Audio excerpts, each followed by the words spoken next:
Hello everybody. If you follow Risk of Rain 2 stuff, then you might know Ally Collective dropped on the 18th of November, and I've spent quite some time playing the newest character to the Risk of Rain series, Operator. He is for sure a super duper fun character, which I didn't really expect him to be when he first dropped. And man, come to think of it, I haven't posted any Risk of Rain content in like a few months really. And I thought to myself, what way to change that other by doing something I know I can do and quite literally adding something new to it, you know? So today, I present you guys an Operator's Eclipse. With it included some operator tips and some other DLC stuff to it if you haven't seen it yet. And also, I apologize if my voice is a little like nasally throughout the entire video. I did record like everything and wrote everything before I was sick, and the second I needed to start doing actual voiceover, I got sick. So I'm sorry if there's a change in voice and whatnot, but hope you guys enjoy the video, and yeah.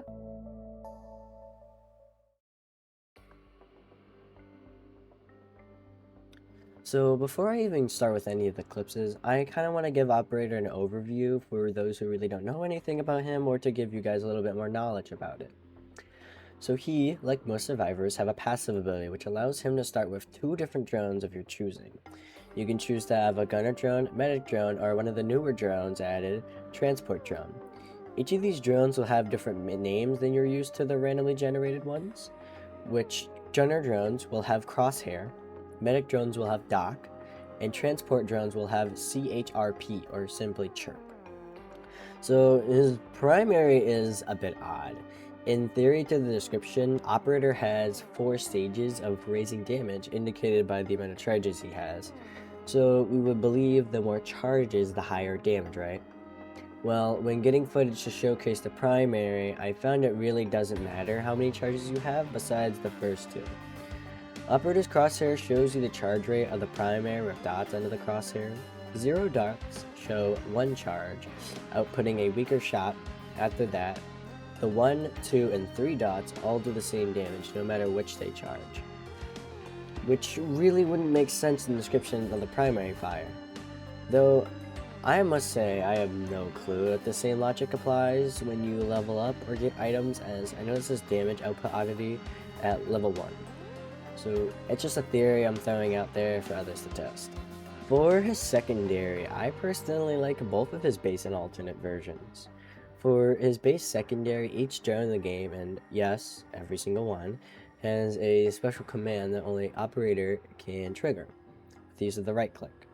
Most of these drone commands are built for synergy with other abilities, or to protect/aid the survivors. As for Operator's alternate secondary, he enters a paint mode similar to the Engineer's missile locking ability and select points on enemies and commands the drones to launch themselves into the enemy. This causes a mass hit of damage with the cost of stunning your drones, leaving them weak to stronger attacks like AoE and stuff like that. Critical hits with the secondary will also cause a gasoline-like explosion on contact. Last thing about the alternate secondary is that it will go through the terrain to reach their target if they were painted while Operator could see them. Operator's base utility lets him summon a drone and use it to gain height and enter a controlled fall, or basically a glide. During his glide, another ability will be on cooldown and eventually will let you leap forward to gain a little bit more distance, or you can jump to another drone and continue your glide, and after that you can jump to another and another and another. For his alternate utility, Operator uses a drone to make a shield that protects him. When holding down that ability, it will change into more colors. I believe it's blue, then to yellow, and then to red, to symbolize the increasing damages. Then, letting go of the utility, it will shoot at a shield and deal some damage. Me, personally, I think it really stinks compared to his base one. He has one of the best movement utility in the game, and the base one just severely outclasses the alternative one. Operator's base special is honestly a bit weak in my opinion. It doesn't have much synergy with his other abilities other than the primary, unlike the alternate special. Operator throws a drone and will lift up enemies and stun them, much like the breaching fin, and will make them take bonus damage with a system similar to Plasma Shrimp, but specifically with the primary fire. Operator's alternate special is similar in a way to the base, but instead of stunning and granting extra damage to the primary, it does all of this in a large damage bubble that increases with the more damage it sucks up. Admin Override is greatly paired with this, as most drones can target the special, letting you increase the radius and size of the AoE. With that all wrapped up, I can now finally bring the Eclipses to you.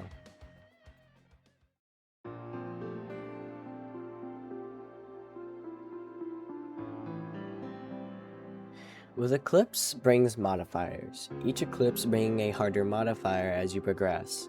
Eclipse 1 introduces the modifier of you and your allies spawning into each stage with half health, leaving you very vulnerable to the attacks at the very beginning of the stage.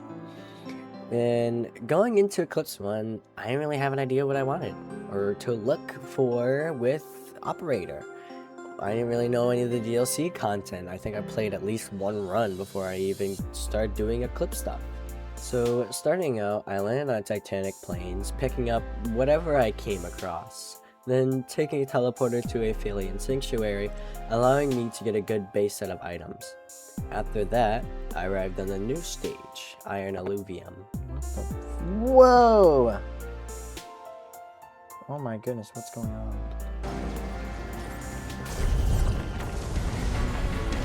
I'm scared. Oh my god, I already fell.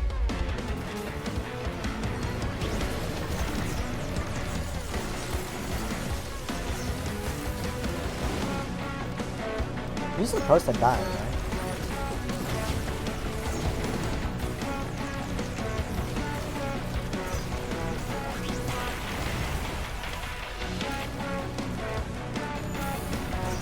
Oh, yep, there it is.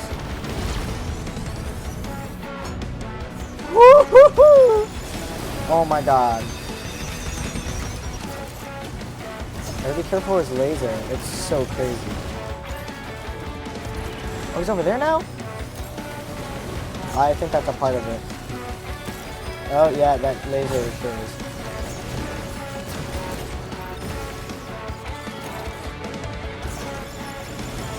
Oh, that's a oh my god.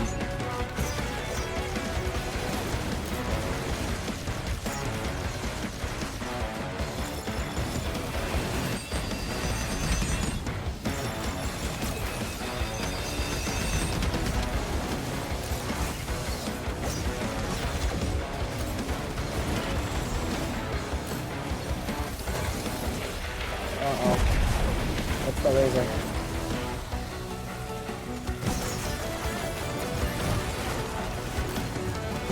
How was that?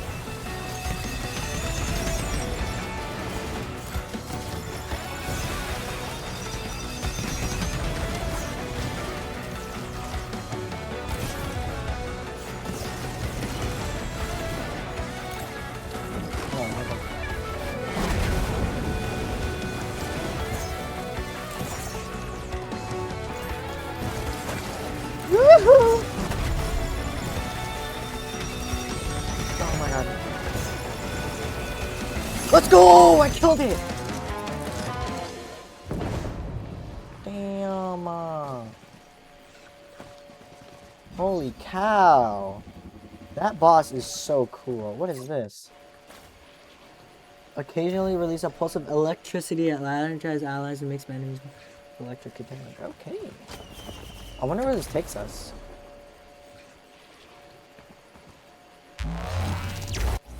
Oh, I did not do that challenge like at all.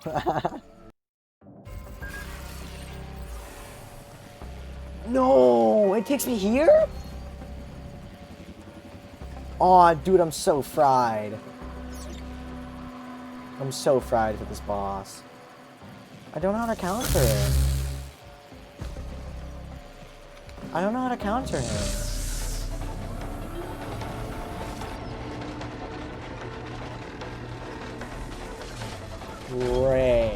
Pray that this takes me to Mythic. Or that she's... No, she is harder than Mythics. And honestly, most of the bosses are harder than Mythics. Ow!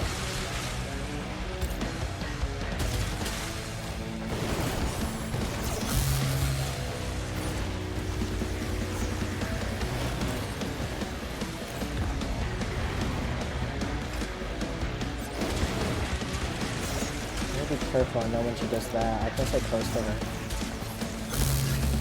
Oops. I keep trying to move her.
I didn't get damage to it, but okay.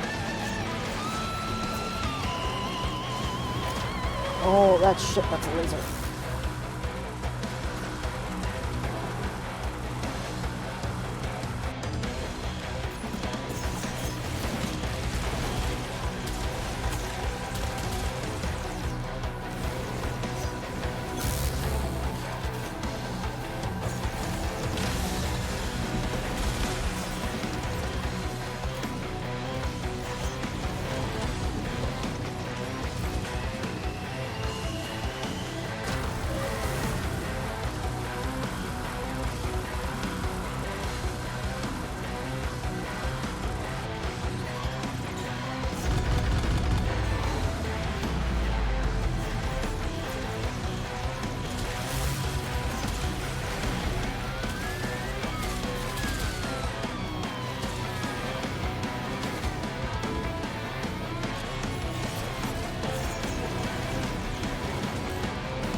Oh my god. That's two of them? Oh! Oh! That's how you... Okay, that's how you stop it. I found out how to stop the fire. Holy cow. Sorry that I've not been talking. I've been trying to lock in.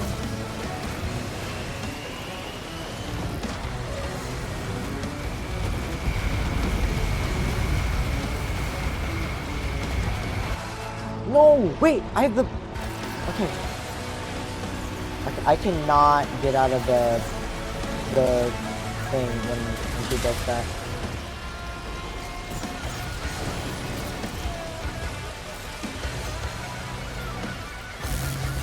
Oh, that comes from the floor now?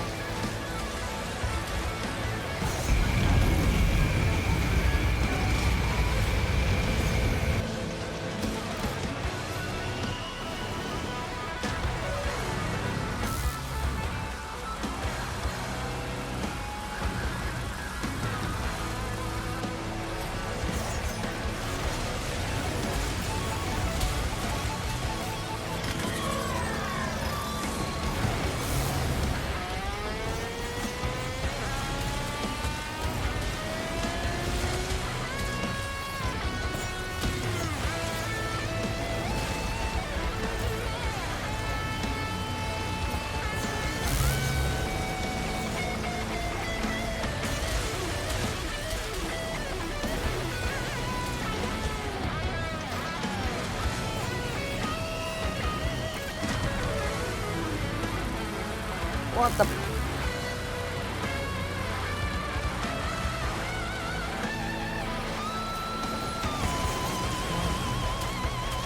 Take it. Oh my god. Dude, she's almost dead. She's almost dead. Oh my god, just the fuck off of me. 7,000? Please. Yes! She's dead! Oh my god!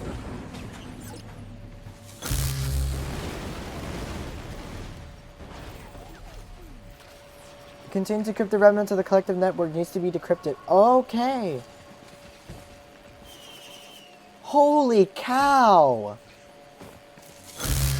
Dude, that was crazy. Dude, her boss fight is wild. Where the fuck am I? What? Where am I? Oh, okay.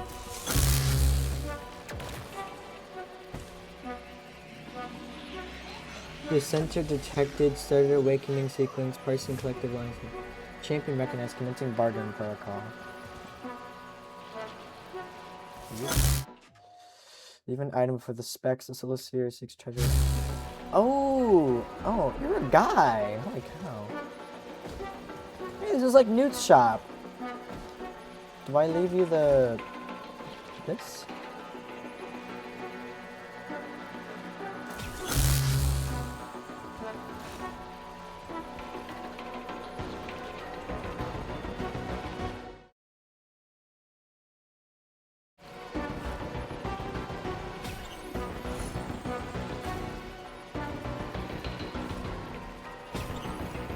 I know, it wants a certain item.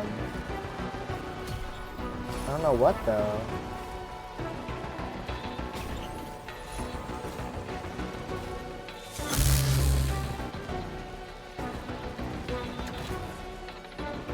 What is this? Oh, where is this going?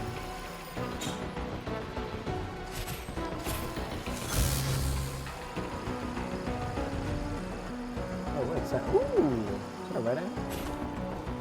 Oh, I'm gonna keep kind of drawing them. Wow. Okay, I don't know what it wants. I'm gonna just leave, I guess.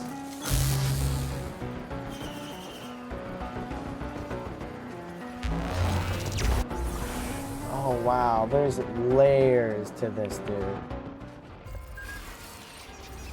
I'm already on fire. After experiencing some of the new DLC content, I got back onto my path for Mithrix, getting a charge perforator off Helm Hatchery, and then continuing on to Commencement, finishing off Mithrix and completing my first Eclipse on Operator.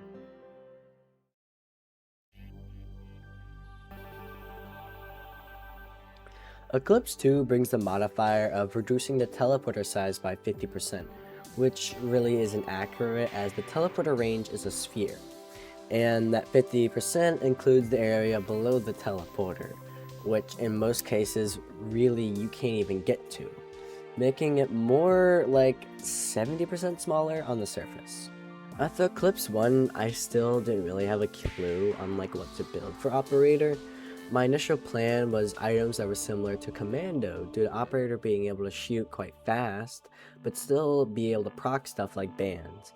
It mostly stuck this way, and as a lot of my Eclipses until the 7th were mostly first try runs, and 1,000 quicker than any of my Commando runs.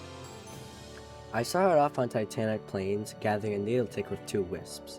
Next I teleported to another new map, Pretender's Precipice, granting me a Wungus and 2 chance dogs. Got back on Iron Aluminum, which honestly I don't even really like it that much because there are these little pod guys on almost every desert map in the game, and they spawn these little grenade dudes that just roll around and they jump in your face and explode, and they're really annoying, especially if they're elite types. Anywho, I also got a ceremonial dagger, and I found an artifact pedestal, which really didn't make sense to me because I didn't expect a new artifact. I did search it up, and I looked at all the codes for the artifacts, and I found that indeed was a new artifact. And I'll leave it up on the screen for you guys to go try to find it yourself, or just get the artifact yourself. It's a really good artifact, I'll be honest. After finding that artifact, I teleported to another new stage, Repurposed Crater. There, I found a lot of ukuleles, and I converted them to polyloots. That was super worth it, as polyloot works so well with Operator's whole kit, and a few drones that he has. I also found a gold altar, taking it to get a Halocon seed. After I acquired the seed, heading to Helmeth Hatchery, getting a Head 5T, and getting it a little bit earlier than I like, but it's whatever. Along with a Pocket ICBM and a Shatter Spleen. On commencement, I crafted a Hardlight Afterburner and flew my way to Mythics, ending the Eclipse.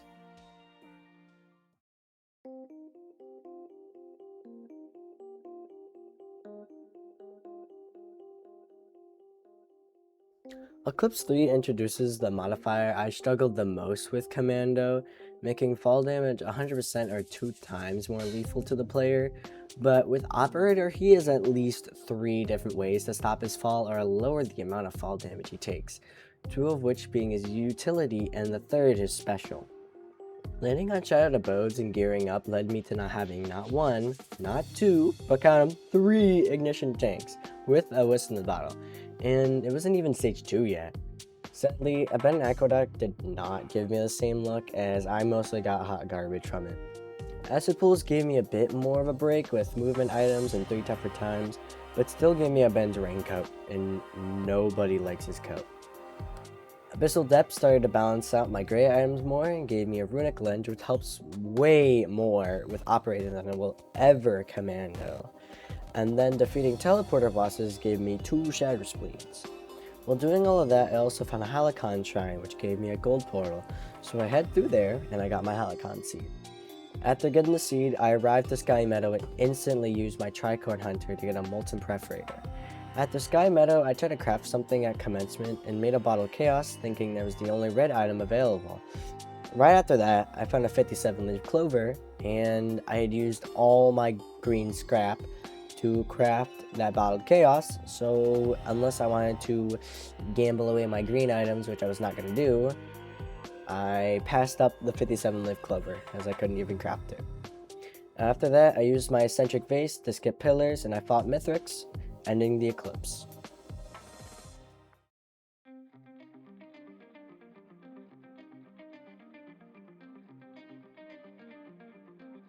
Eclipse 4 introduces a 50% increase to enemy movement, and I'll be honest, this isn't really that obvious except for flying enemies like those little squid things, I don't even remember their names, and the Elder Lumerians. Starting off Eclipse 4 with a really weird build. I left Distant Roost with 4 safer spaces, and then Abandoned Aqueduct gave me a decent collection of items and a Mired Urn.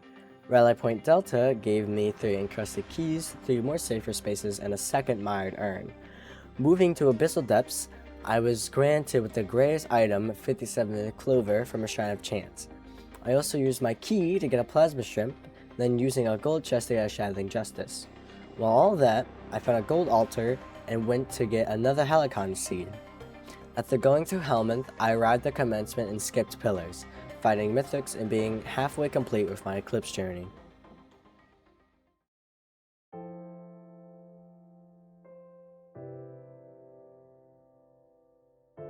So another thing before we start Eclipse 5 are some item synergies I wanted to share, as Eclipse 7 and 8 really stressed item dependency, so this is when I learned most of those item synergies. First, I want to start with flat damage boosts.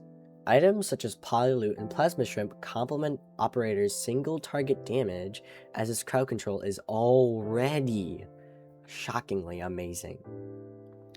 Crowd control items are also amazing to have with Operator. Things like Wisp in a Bottle, Voice and Flame, and Gasoline are all wonderful items to have. Big proc items like either Ronald's or Kajaro's Band work wondrous against Mithrix.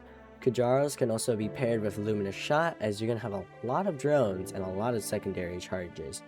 Munition Tank also helps with the crowd control items and the bans. Lastly, Hardlight Afterburner is also another great item against Mithrix, as he can sometimes hit you with really heavy attacks with the hammer. And if you can't get hit, there's zero risk. Only problem is that you want to be careful in second phase when he uses that one attack that just one-shots you instantly.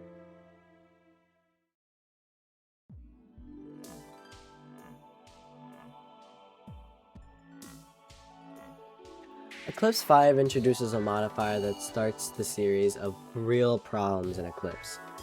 Now, all healing I receive is cut down to half, so healing items like Bungus, Wungus, Harvester Scythes, and other items will only heal half of their total. That makes it a lot harder to recover from fights, especially early game without specific items like Monster Tooth Necklace. For the Eclipse, I landed in Distant Roost and gathered Electric Boomerang, Infusion, and some other movement items. Abandoned Aqueduct gave me some more boosts like Armor Piercing Rounds, Monster Tooth Necklace, and Happiest Mask. Scorched Acres let me scrap some greens and convert them to 4 ATGs. Abyssal Depths Gold Chest gave me Ben's Raincoat and Nakuhana's Opinion. Arriving on Sky Meadows, I found the new looter item they added, which really confused me and I didn't really get to play with it as I lost the item a few minutes later. Before heading to commencement, I got a charge perforator. When there at commencement, I crafted myself a symbiotic scorpion and charged the pillars to fight Mithrix, ending the Eclipse.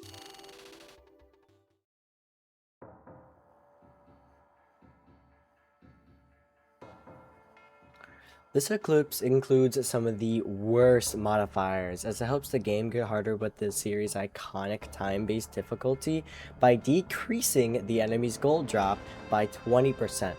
Yet, this doesn't affect items like Gore's Tomb or Roll of Pennies. With that, I landed on Titanic Plains, scrapping basic items with nothing extravagant. Next, on Amphibian Sanctuary, I found a Resonance Disc and headed to Sulphur Pools to get Brain Stalks. Repurposed Crater provided 2 pearls, Alien Head, and a Runic Lens. Sky Meadow then supplied me with a Growth Nectar and a War Bond. After getting a good amount of red items, I decided to loot, which brought me a Distant Roost, which gave me a second Growth Nectar. After finishing throughout my loop, I got more reds and headed to Mithrix, ending the Eclipse.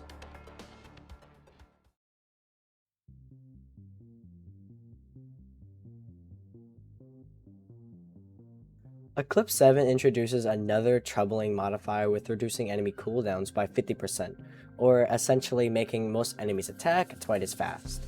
Heavy hitting enemies or fast flying enemies become damn near nuclear attacks on your entire being. Like watching an Elder Lumerian dart at you just to shoot some fireballs that take most of your health is a nightmare among all players. Besides that, Eclipse 7 is when I started having trouble with completing the eclipses. I mostly think half of it was total bullshit, because on stage 2, it was like I had swarms on when it wasn't even possible to have any artifacts on. There were just way too many enemies besides the 2 successful runs I had for Eclipse 7 and 8. With that, I landed on Titanic Plains and geared up with some items before heading to Pretender's Precipice, and grabbing a Kajara's Band while scrapping as many items I didn't need. Rally Point Delta gave me 2 ATGs and tooled old guillotines before I got blessed with a sweet scent of strawberries. Since gups are like banks of money, I was able to get that gold chest pretty fast and got brain stalks from it. After having a fun time on Abyssal Depths, I found a Tentabobble on Sky Meadow, and then crafted a 57-leaf clover on commencement. I charged up some pillars with my blood, took the fight to Mithrix, ending the Eclipse.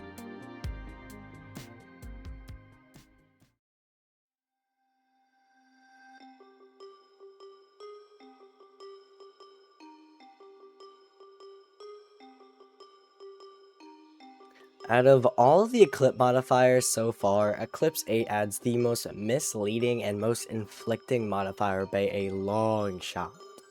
As the description states, allies receive permanent damage. Reading that, you'd think you'd have a near no-hit run to complete the Eclipse. Yet, when you travel to a new stage, all the permanent damage you received on the previous stage is completely wiped from your health bar. So really, you have permanent damage per stage rather than per run. Landing on Distant Roost, I gather a bunch of gray items and almost dying to a Haliconite before heading to Wetland Aspect, gathering a few more items. Iron Alluvium gave me a Void Seed but not any Void items, but it gave me 3 Ignition Tanks. Sundered Grove gave me a Dio Bear and a Head 5T, so it was really nice not to have to worry about fall damage. Luckily I found a Kajaro's band printer and I gave myself 3 Kajaro bands. Finally, on commencement, I found a Dio Bear well and crafted 2 more Dio Bears, as if I died and I got revived, I wouldn't keep any of the permanent damage I received in the previous life. And that really helped me as I used up all 3 of my Dio Bears by the end. And with Mythics defeated, I ended Operator's journey to Eclipse and left Petrichor 5 for good.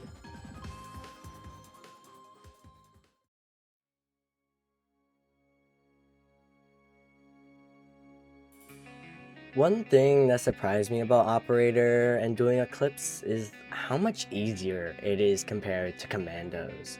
It took me only a week to complete all 8 Eclipses, and most of my runs were first tries, while Commandos took me near 4 months to finish, with most of his runs taking nearly 5 or more tries, and by the time it was already Eclipse 7 to 8, it took me weeks to do Eclipse 8. I already remember that.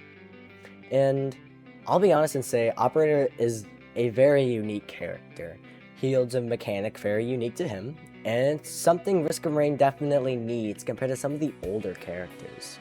He's pretty fun, and I really suggest giving him a try. Besides that though, I really want to thank you for watching today's video. I know that little 12-minute segment of just raw footage, I didn't really like it being in there. I just left it in there in case you wanted to see some of the boss fights.